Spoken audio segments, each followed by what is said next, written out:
I think the first thing that people messed up is in that question. What is it asking about? Are you talking about the major events? Yeah.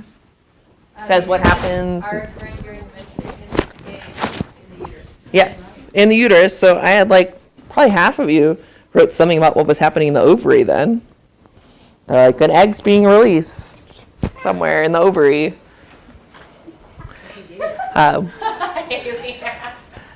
Which I feel like is because just not reading the question carefully enough. And then for full credit for that one, something like reduced blood flow causes cells to die off.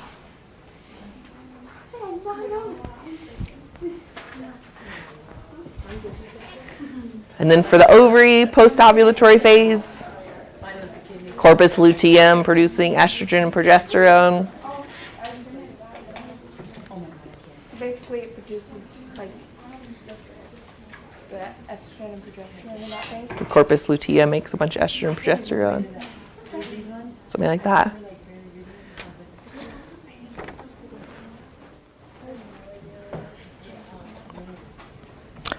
Not a surprise, question 5 was missed by 8 out of 10 people.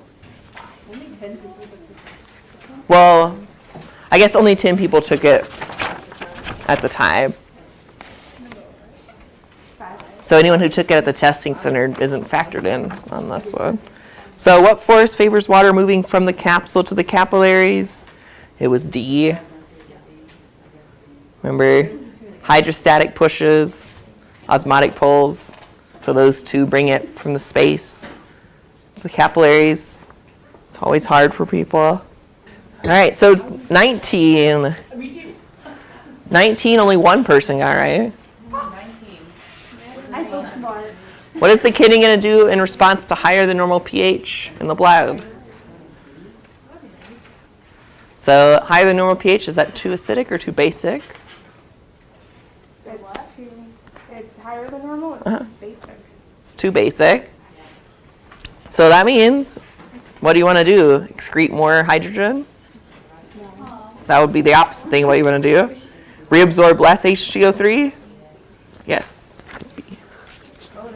I just remember that horrible worksheet with math. That's what I went back to. So that was missed a lot. And then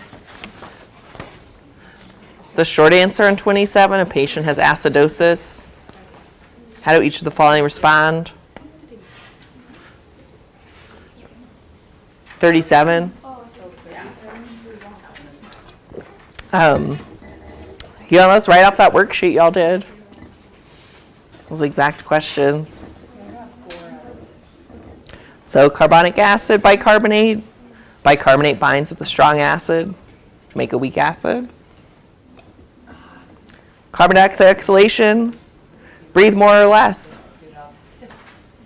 If you're acidic, breathe more. Kidney excretion of H+. Excrete more hydrogen and reabsorb more HCO3. Excrete more hydrogen, reabsorb less HCO3 because it's a base.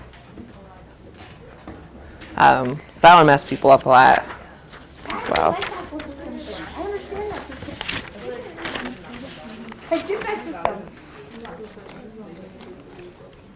And I think the key thing for those is how does the body respond to fix it? So I had a lot of answers that were sort of,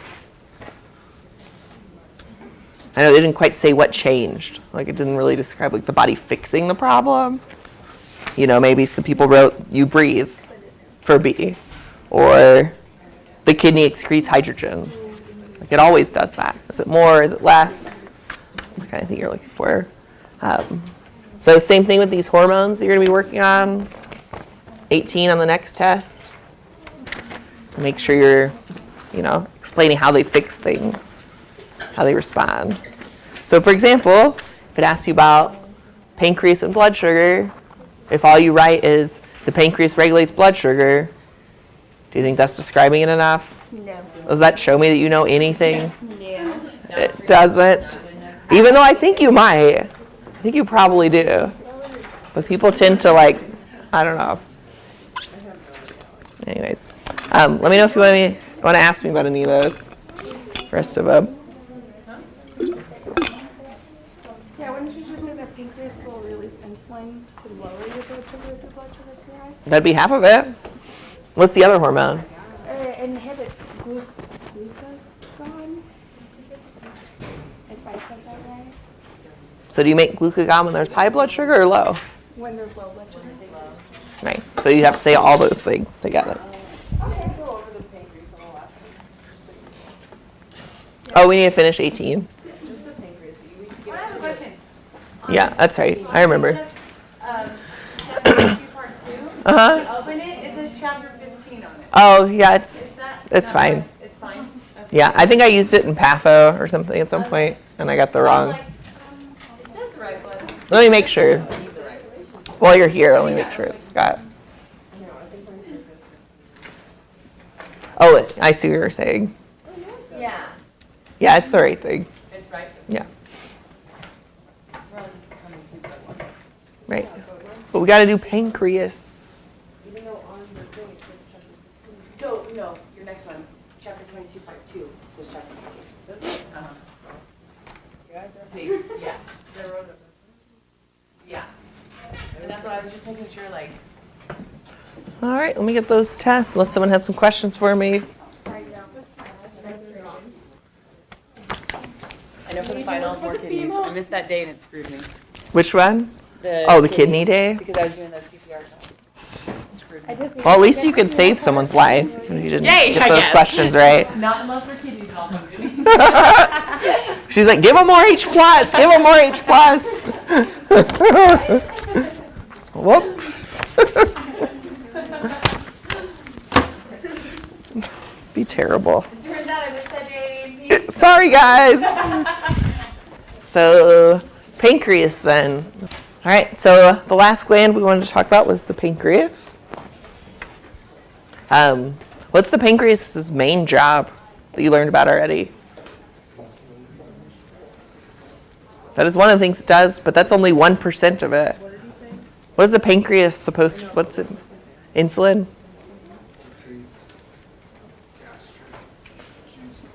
Oh, yeah, so if you remember from the digestive system, it produces all those enzymes to break your food down. That's 99% of its like mass makes that stuff.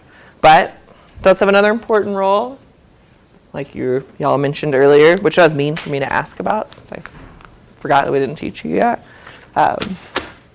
So insulin, glucagon, regulating blood sugar. It's kind of the primary gland that controls that. All right, so the endocrine pancreas. It's got beta cells and alpha cells.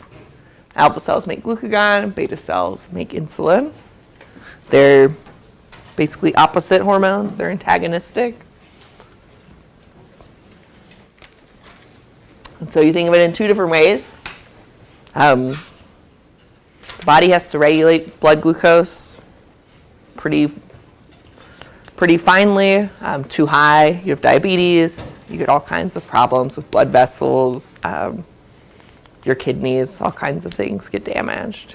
If it's too low, what happens to you? Pass out. You don't have any glucose for your brain cells, for your heart cells. So got to keep it at a good homeostasis range. So if it gets too high, beta cells make insulin. Insulin goes into the blood, and it's going to lower the blood glucose levels. If glucose gets too low, alpha cells make glucagon. That goes into the blood and makes glucose increase in the blood. We'll talk about how it does that. One thing people always get mixed up on is they'll get glucagon and glucose confused because they sound so similar. So write down somewhere, glucagon's a hormone, glucose is glucose.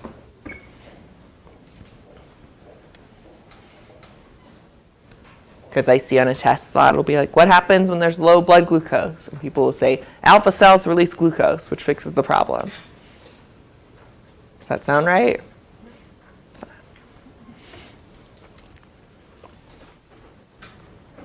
All right. So I got two little diagrams for you. First one is high blood glucose.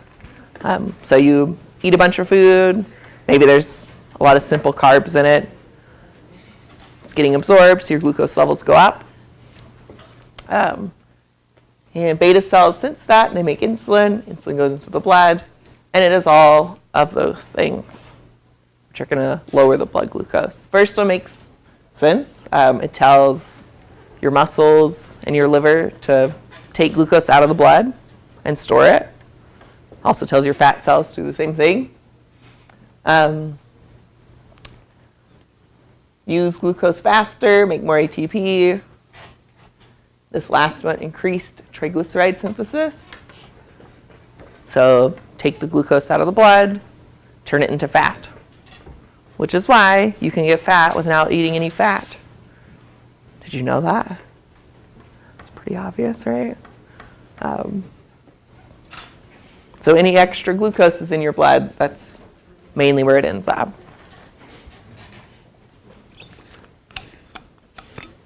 But don't tell older people that are eating their like non-fat diet and thinking they're super healthy when they're like eating all these crackers and sugary everything, but there's no fat, so they should be losing weight. And after 20 years, they're like, I don't know, not eating any fat, I don't know what I'm doing wrong. I don't know. That's because of insulin. Insulin's the problem.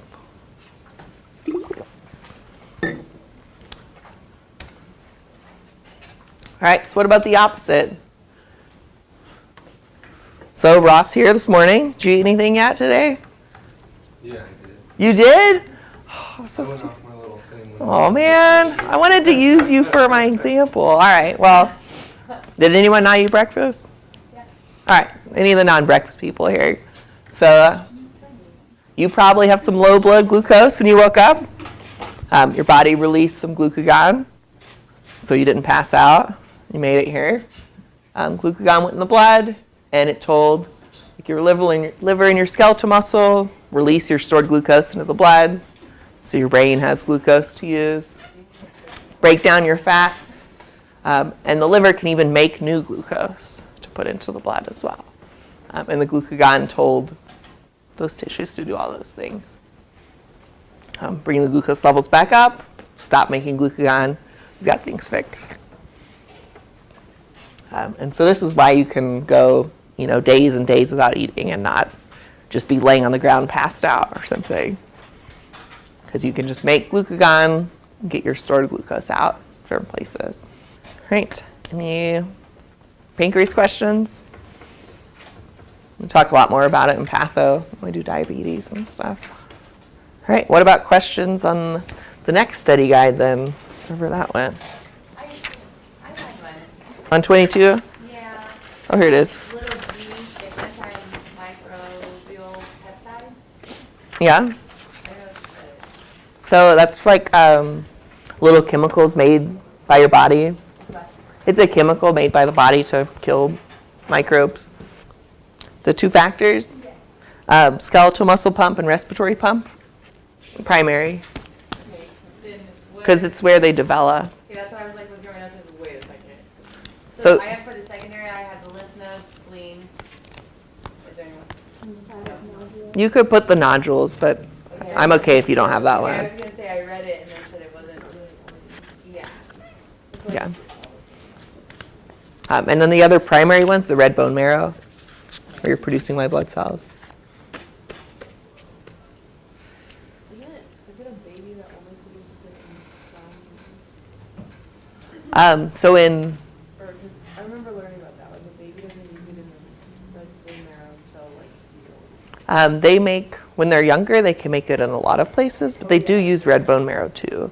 I didn't think, as a fetus though, they make it in some weird places. Like before they're even born, they don't really have bone marrow. They make it all over the place, like the liver, and I can't even remember. It's kind of crazy.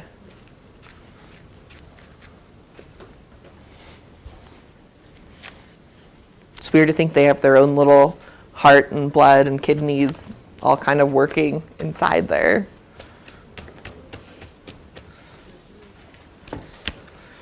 It's pretty weird. I think we should just lay eggs, personally. And then you'd have people like there'd be like special devices to like hold your little eggs, you know. If you ever watch that what's that Penguin movie with Morgan Freeman? What's it called? Isn't that a cartoon? Isn't there like a real one? I don't know what you're talking about. There's a lot of Penguin movies. I know, it's some like documentary one. Yeah, maybe it's that one. There's like, I was like, no, it's like something. I think I almost started crying when the dad like lost his little egg. Yeah, and it goes Like it like rolled away. Yeah, rolled away. And you're like, it, like, I don't know. died. It's like so sad. I don't know. I don't know why. Have you seen that? better. There was We're a, laying eggs. there was Yeah. a video like trending, and it was like these two penguins fighting. It came back from the male came back from getting food, and then the females with another penguin fighting to the death. There were like blood everywhere. It was sad. It was just this like document. It was like trending, like don't mess with my girl or something like this. Did he win? No, she ended up going with the. I guess she had to upgrade while he was gone. Yeah, it's weird. I was like raining this morning, and then I was looking out the window. Like as I was looking out, it started snowing. Right at that moment, it was kind of weird. I'm so ready for snow. For what? For snow. Like the type of snow that's just Like a big overflowing dump out. snow? Yes. Yeah, that would be. Just wait till after we get to Thanksgiving and back and everything, and we can have a. All right, which is incorrect? Thoracic duct drains lymph from the whole body. Right lymphatic drains from the upper right side. It's A. It's the first one because it's everywhere except the upper right. Not a functional lymphatic fluid. Drain or lymphatic system. Drain excess fluid. Transport lipids from the GI tract. Transport oxygen. Our immune system does not transport oxygen. There's no red blood cells in there. Not a secondary lymphatic organ. Red bone marrow. It's not the red bone marrow. If you put D, since I did say don't worry about it, I'd probably accept that one too. Not a step of phagocytosis. Chemotaxis, ingestion, apoptosis, or killing. It's apoptosis. That's controlled cell death of your own cells. It's nothing to do with your body killing bacteria or something. It just kills them. It's not a nice way to go. Swallows them up and digests them into little pieces. What are the two factors that maintain the flow of lymph towards the heart? Skeletal muscle pump and respiratory pump. Skeletal muscle pump and respiratory pump. Nice work. All right. Yes, okay.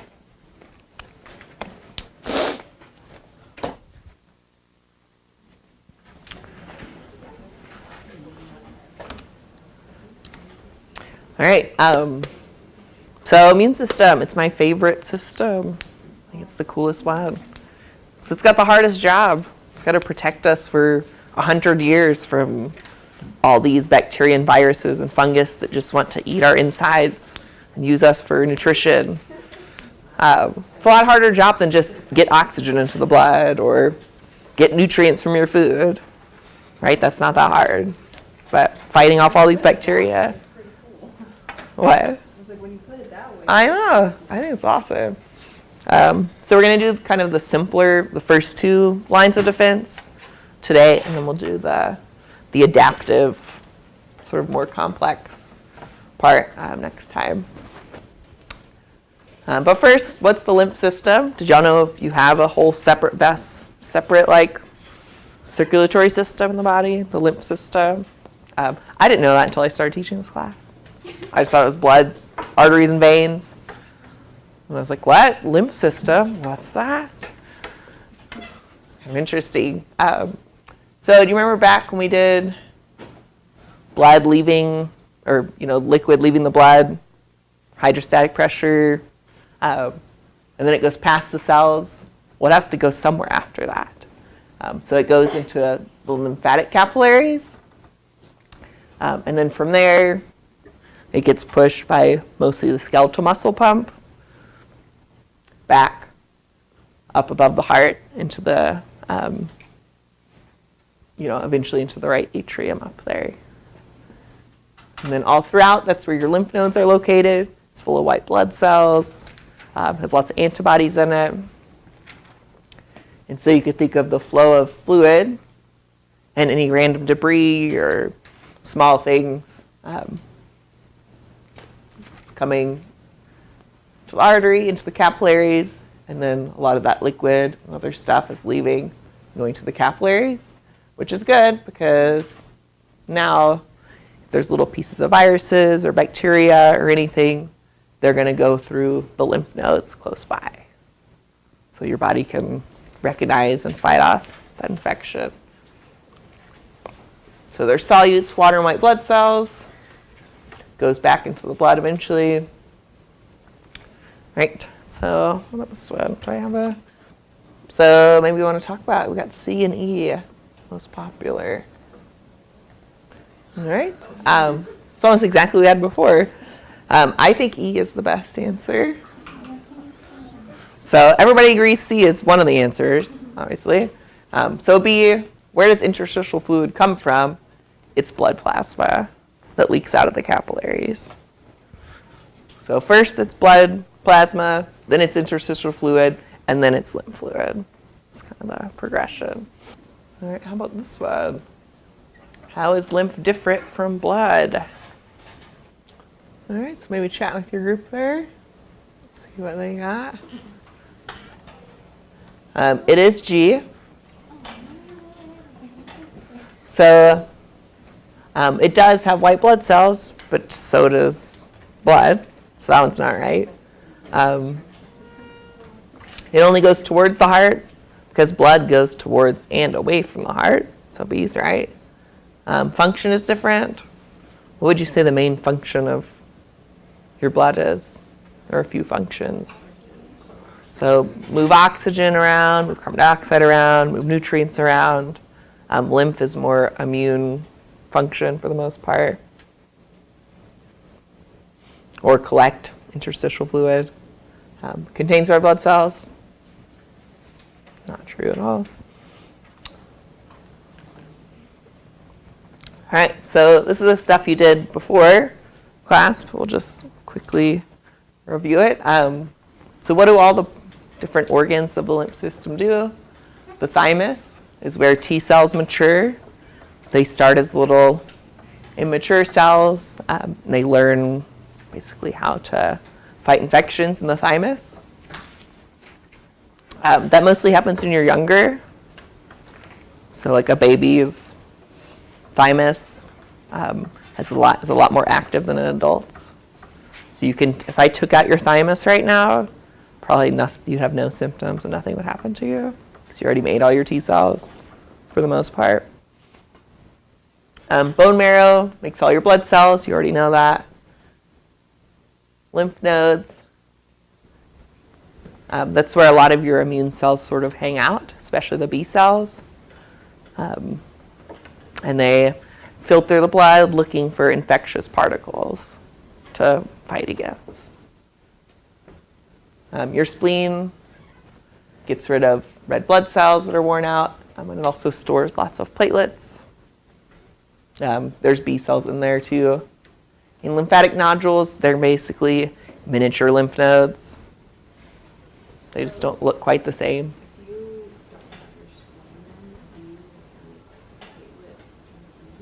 You would think so, but actually if you don't have your spleen, you end up with higher circulating platelets because they don't have anywhere to get stored. But you don't have a lot of platelets on reserve. So if you did have like a serious injury or a surgery or something, you'd probably need like platelets and platelet infusions, but not just for regular hanging out, slicing yourself with a knife or something.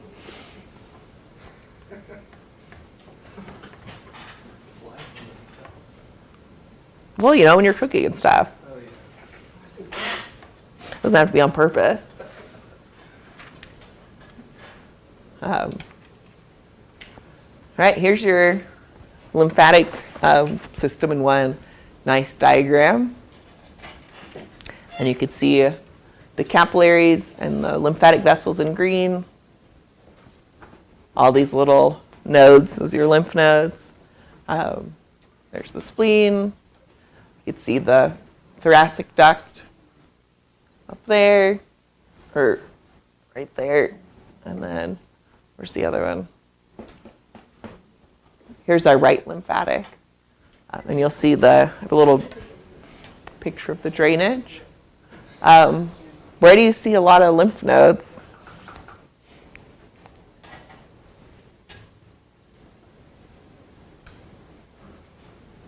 In general. Shoulders, hips. So yeah, we could talk about the abdomen. Why do you think you need so many down here in your abdomen? To protect your organs? Yeah, but I mean, you've got organs up here too, and there's not as many. Your heart doesn't have very many. What's different about the abdomen? A lot of waste being stored. Yeah, so your large intestine is full of bacteria. So it's probably pretty common for some of them to like leak out and try to get into your blood or infect you. So you'd want lots of lymph nodes there. What about, by your sinuses? Like think of all the stuff you're being exposed to when you're breathing or trying to get in through your eyes and everything. And then I think for, these locations, like underarms and the hips, that's because you've got, your whole arm to fight infections with. Even a couple in your elbow, right? Why the joints?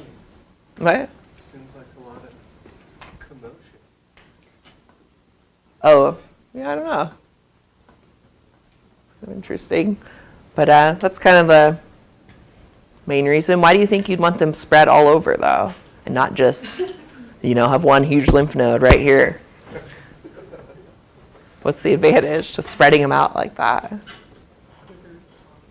Yeah, so it's a quicker response. You can, if you find out something's trying to get you right there, you've got a lymph node right there to respond to it. All right.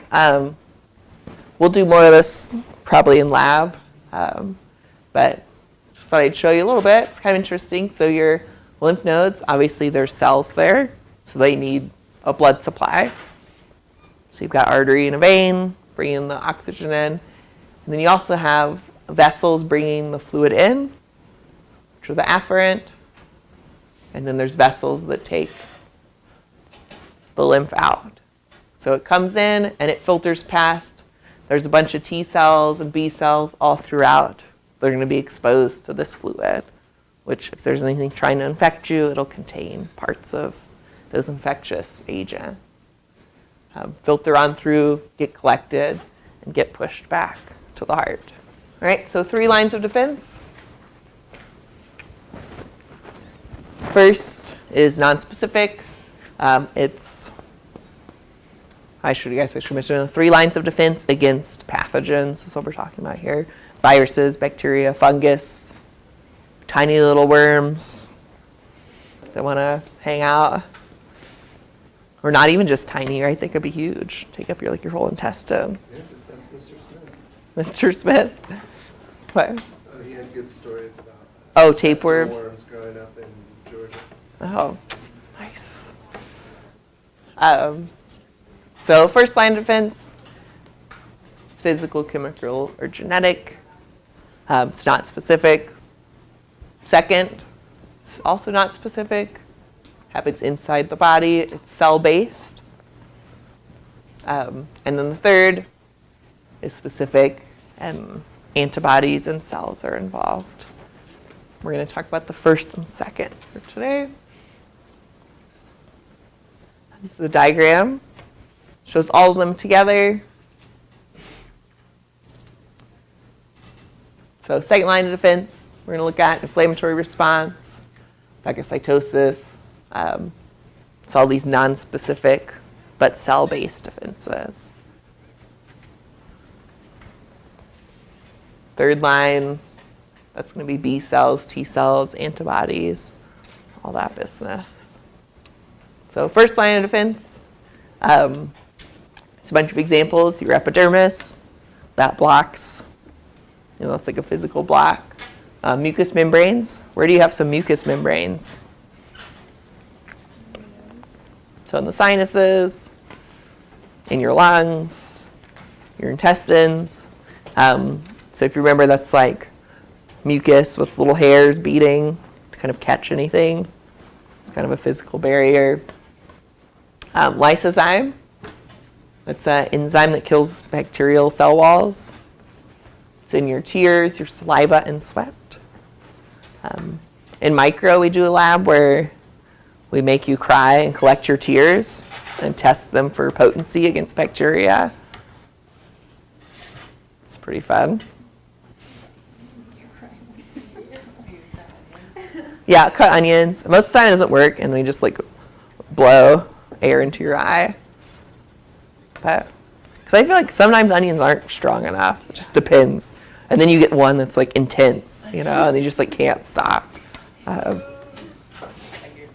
Or sometimes we have to resort to insults, That's fun.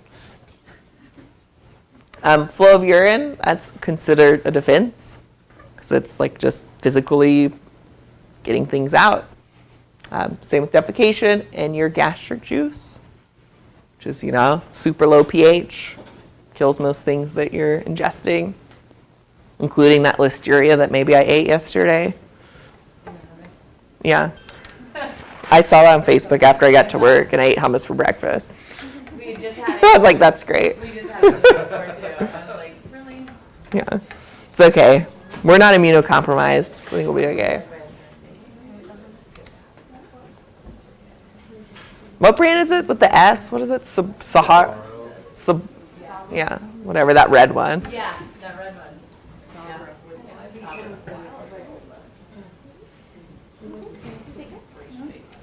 Yeah, it had a certain keep by date. Yeah, Google if you're worried about it. Something. It's on my camera. I don't know. That's crazy. And just to make it worse, it's an incubation time of 10 to 60 days. Really? Mhm. I think it was corporate espionage. I think competing company put us on our. Yeah, could be. 10 to 60 days. Yeah. It's like, well, maybe in like January I won't be here. That's what I was just thinking. So in a couple weeks, we'll know. We got to get Crazy. All right, so second line of defense, what's different about it is it actually has immune cells involved. So like white blood cells like macrophages. And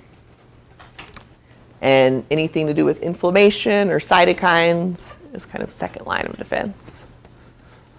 But it's still not specific. It's just sort of any sort of bacteria is in there has the same response of try to eat them, do some inflammation.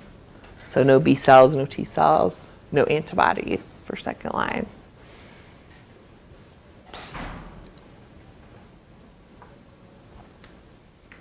So one of the whole kind of the basics of the immune system is how it knows whether something's foreign or not. And for the second line of defense, it basically looks at markers on the cell surface. And so your macrophages, they know what your cells look like. It's called an MHC. So it's a special little shape so that macrophages rubs up on there. It says, oh, I know you. Okay, I won't eat you. I'll leave you be. But if it finds something that doesn't have that normal shape on it, whether it's a microbe or cell from another person, it'll ingest that microbe and do phagocytosis.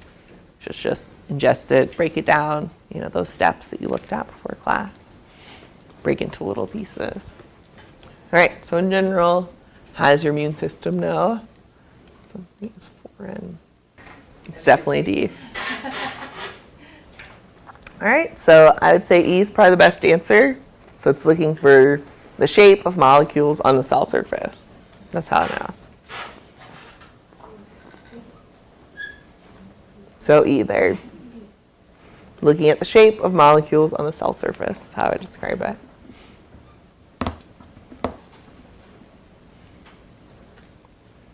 All right, so I've got a few little phagocytosis videos, because this is a big part of the second line of defense. Maybe I want this one second. Let's do this one first.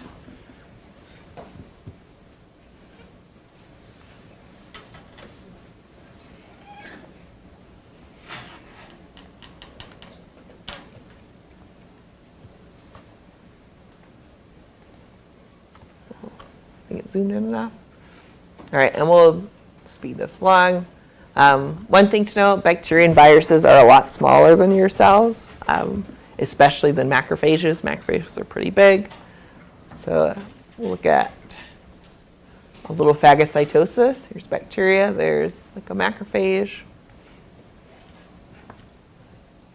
It's going to come along, rub up on there a little bit, and say, all right, well, I noticed this is not one of our cells because of what's on its surface, so I'm going to eat it. And then, do you remember the lysosome from back in 201? It's got all those digestive enzymes. So they have special super strong lysosomes full of enzymes that'll like chop DNA into pieces, chop proteins into pieces. So it comes in. And those little green things are all those enzymes, and it basically chops it into little pieces. So amino acids, nucleic acids. The cell can reuse it, and anything it doesn't, it just poops out over there. So that's an animation. This is what it actually looks like. Here's a whole bunch of bacteria. Here's one macrophage. And this is how fast it would actually do it. So here it comes over here. So it doesn't just do one slowly. It's like, I'm going to eat all these bacteria and break them down. Which is good, because bacteria grow pretty rapidly. So we need to be able to eat them, break them down super fast. I mean, what was that, like 100 bacteria or something? One macrophage just swallowed them all up, and it could keep going. I don't know what that's going to be. So for the most part, it's like little macromolecules, or maybe even smaller than that. So it's things your body can reuse anyways from the bacteria. It's like little like glucose and nucleic acids, little pieces of proteins. So it's not like a toxic waste product or something. Just kind of like you might be thinking. So how do white blood cells, because white blood cells can end up in your bloodstream, right? So how do they end up there after? So, I mean, the lymph, like that lymph fluid has white blood cells in it. It goes back into the blood, and then they travel through the blood. So you have white blood cells in your blood, in your lymph, and also like crawling around between your tissues. So especially macrophages, they're more or less everywhere in your body, looking for things trying to infect you. Which brings us to inflammation, which is how your white blood cells know to go to an area of infection. Because obviously they're kind of spread out, and you might want to bring more of them to a certain location. So there's all these different cells, including even platelets, which aren't quite, they're not really part of the immune system directly. Basophils, macrophages, mast cells, they all release cytokines. What did y'all put for cytokines? Wait, I didn't even have that on there. Does anybody know what a cytokine is? So it's a chemical signal produced by cells, and it activates the immune system. So let's say you've got you cut yourself, there's bacteria growing in there. All these cell types, basophils, macrophages, etc., they recognize there's an infection, and they send out cytokines into the blood and into the lymph fluid. Those cytokines are little signals. that tell the immune system, all the immune cells come to this area and help me deal with this infection.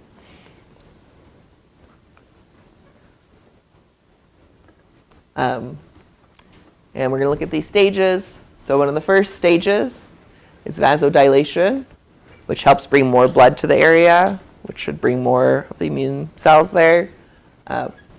Increased permeability of the capillaries. That's going to get more immune cells out of the blood into the area.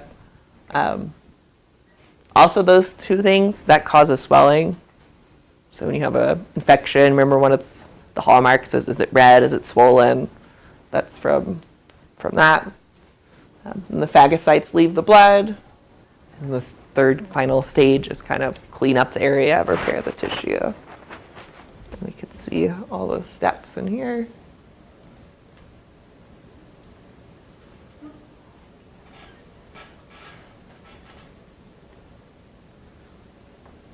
And so this is called like acute or localized inflammation. Inflammation is the protective reaction of vascularized tissue to local injury. Acute inflammation is the early, almost immediate reaction of tissue to the injury, and it is the first phase of wound healing. Acute inflammation can be triggered by cell or tissue damage or by the presence of dead cells or noxious agents such as bacteria. Acute inflammation typically occurs before the immune response becomes established and aims primarily at removing the injury-causing agent and limiting the extent of tissue damage. Acute inflammation occurs in two overlapping stages, vascular and cellular. In the vascular stage, arterioles and venules near the site of injury constrict briefly, then dilate. Dilation promotes congestion, while an accompanying increase in capillary permeability leads to the movement of fluid into the affected tissue, resulting in the 5 classic signs of inflammation: redness, swelling, heat, pain, and loss of function. As fluid leaves the capillaries, the blood remaining in circulation becomes more viscous, it flows more slowly, and clotting occurs. The cellular stage of acute inflammation is initiated by the movement of phagocytic white blood cells, or leukocytes, into the area of... So that's that word immigration with an E. So these white blood cells, I mean, they look pretty big, right? But they're able to like squeeze through tiny little holes in the capillary. And so they would have gotten like a cytokine from out here that tells them there's a problem. The leukocytes begin to adhere to the vessel wall, and then, in a process called emigration, squeeze through the wall and move into the inflamed tissue. The leukocytes wander through the tissue, guided by chemical signals in a process called chemotaxis. The cellular stage culminates in the leukocytes engulfing and degrading the bacteria and cellular debris in a process called phagocytosis. Products of phagocytosis, along with plasma and blood cells, form exudates, which accumulate, causing swelling and pain. What do you think another word for exudates is?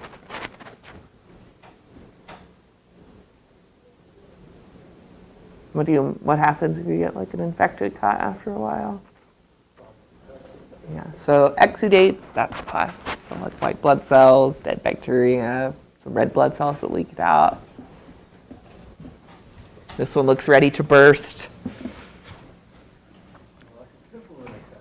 Yeah, well, this would all be happening under a pimple too.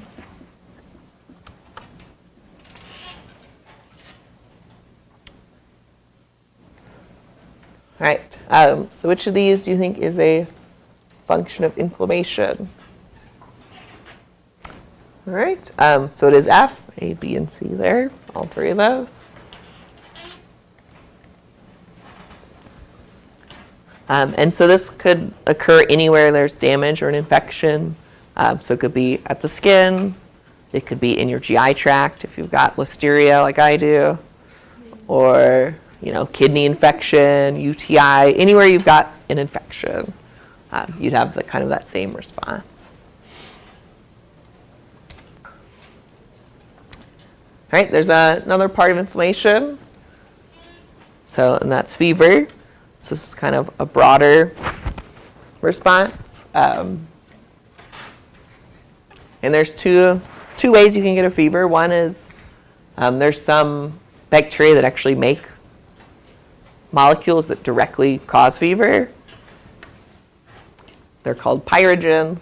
And then there's also endogenous, which is basically your immune system notices there's this infection going on, and they produce cytokines, one of which is interleukin-1, and that tells your body to basically create a fever.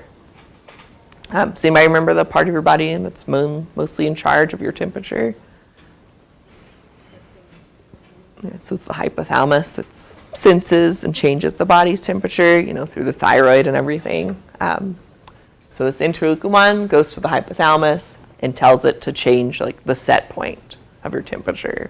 Let's not be 98.6 anymore, let's be 102, or whatever it might be. And fevers, for the most part, it's a good thing. Higher temperature makes bacteria grow slower because their enzymes don't work as well. And it also makes iron get stored a little bit more and not free in the blood, because a lot of bacterial enzymes need iron to work. And we don't have all that many enzymes that need iron except hemoglobin, which is already bound up, they can't just take it out of the hemoglobin. So less iron means bacteria go slower. And it also tells the whole immune system everywhere to make more white blood cells, make more antibodies, basically turn up the whole immune system. It's like a global signal of we're in trouble, so do something about it.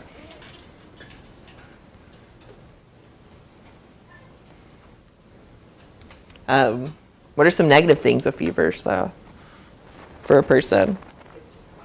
What? Yeah, so what can happen, do you think?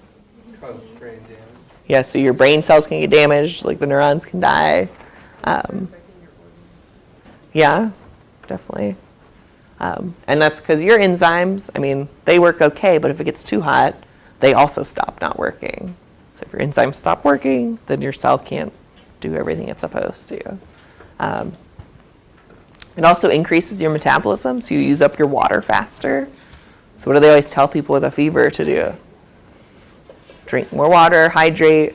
For one thing, you're probably sweating because your skin doesn't know that, for that sensing, they still think they're too hot, so they sweat, and then all your metabolism is sped up, and you use water in that process. So, anyways, all right, do you think you should take Tylenol if you have a fever? All right, quick first answer.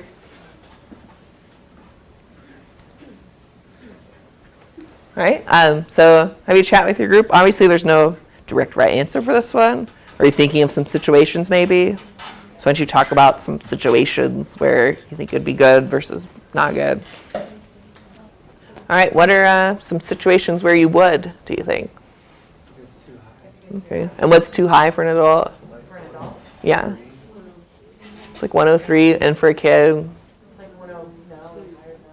Kids, Yeah, sorry, after they're 2 years old, I should say, or 1.5. It's 104, right? creepy. Yeah, I'm not sure why they can handle a higher temperature. I just know that is kind of a rule. I think it's just because they run hotter in general. Yeah, maybe. And then, but what's weird though is before 6 months, if they have a fever, it's super, serious. That means it's a really bad infection because they usually they're not supposed to get fevers that age. Right? It's before 6 months. Does anyone have kids out there? I think that's the cutoff of if your kid has a fever and then they're that young, it's straight to the hospital kind of thing. Yeah, because they know after about 1, so it would make sense to be about 6 months. They're like, ah, Yeah, it's fever, don't worry about it. I feel like you're boiling. Um, Yeah, and well, then you need to so what about when you wouldn't? at the beginning, you're just starting to get into the temperature. Yeah. Do y'all take Tylenol if you're sick? No? Y'all don't? Y'all are brave. Yeah. I try not to, but I feel if I have to go work or something, it's I don't know. I feel like we're always trying to Or any, well, ibuprofen lowers your temperature too. Do I? Like ice on your swelling and stuff. Sometimes I'm like, maybe we should let it play out. You know? Yeah, I think if it's, I mean, there's a reason you have a fever. So if you could take it, it's probably better to just hydrate and let your body fight it off. But I wouldn't say I'm very good at doing that, even though I know it's probably good.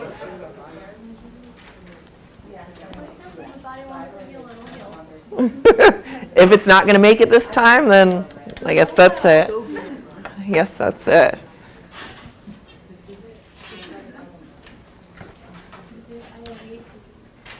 All right, what else we got? More second line of defense. It's interferon. So interferon is really important for getting rid of viruses. What do y'all know about viruses? Do you know anything? People would say they're not alive. What else? How do they replicate themselves? Yeah, so they're like little, they go into your cells and take over the machinery. And so, your cell's normally like a factory to make proteins and stuff, but the virus goes in and turns it into a virus factory. And then it breaks out, and then you got like 10,000 more viruses, and they're going to go find 10,000 more cells to take over.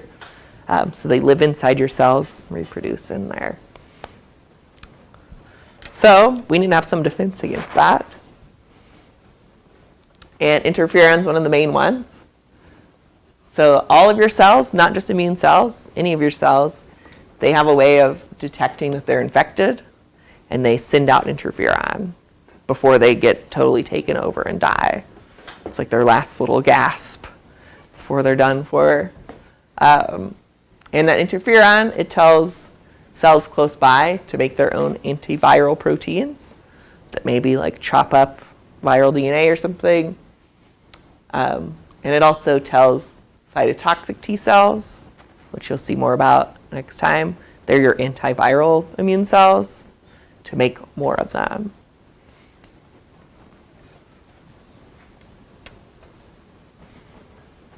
So we got a little movie of that one too. The immune system has several defense mechanisms against viral infection. Here, a virus binds to its target cell. As we saw, it fuses with the host cell and releases its genetic material into the cytoplasm. When the foreign genetic material enters the cell and starts to synthesize viral products, the cell is stimulated to make alpha and beta interferons. These interferons can signal to neighboring cells to directly inhibit viral metabolism. They do this by binding to interferon receptors, which signal the synthesis of antiviral proteins. The antiviral proteins can switch the cell into a virus-resistant. So you saw it produce those little orange things. It came over here, and the cell made these green enzymes. State if it should become infected. Interferon gamma, produced by the activated T cells, also induces synthesis of MHC class I molecules, which make the cell more readily recognized by cytotoxic T cells. And so you could see those little green enzymes were breaking down the virus DNA before it could infect the cell, or at least hopefully slow it down a little bit. So there's that whole process in a diagram. I'm infected. Here's the interferon, tells this cell to make those antiviral proteins, and then maybe this cell won't get infected, hopefully. All right, so what do you think interferon does to neighboring non-immune cells? All right, so we chat with your group for a second then. All right, it is either, so make more DNA degrading enzymes and slow down protein synthesis. Why do you think they would slow down protein synthesis? Yeah, so exactly. So if they get infected, then the virus won't be able to make copies of itself as fast. Kind of like, if the enemy's coming to take over your factory that makes bombs or something, what are you going to do to that factory before you leave? Break everything you can so the enemy can't use it. Same idea with interferon. So it's like, hopefully you could degrade the DNA before it takes over. But if that fails, at least you've kind of broken the factory a little bit. So the viruses will be made slower. All right. So we just have time for this one. And we're going to do an analogy. Let me pass this out. May have been watching a lot of Game of Thrones when I made this one up, perhaps. All right, so our analogy before so have you do it with your group. So basically, the idea is, your body's always trying to defend itself against viruses and bacteria. It's got all these ways, just like some castle is trying to defend itself from, an attacking army or something. So see if you can match the functions of like lysozyme and macrophages to what that would be in a castle. You can do it. Everybody always does. Feel free to look some of those things up if you can't remember what they did or what they are. Oh. Fiery errors. Well, I can't think of the one thing that, because I know like a game would be good for the inflammatory response. Probably the macrophages. Dragon. You could do like Dragon. arrows. Or they like So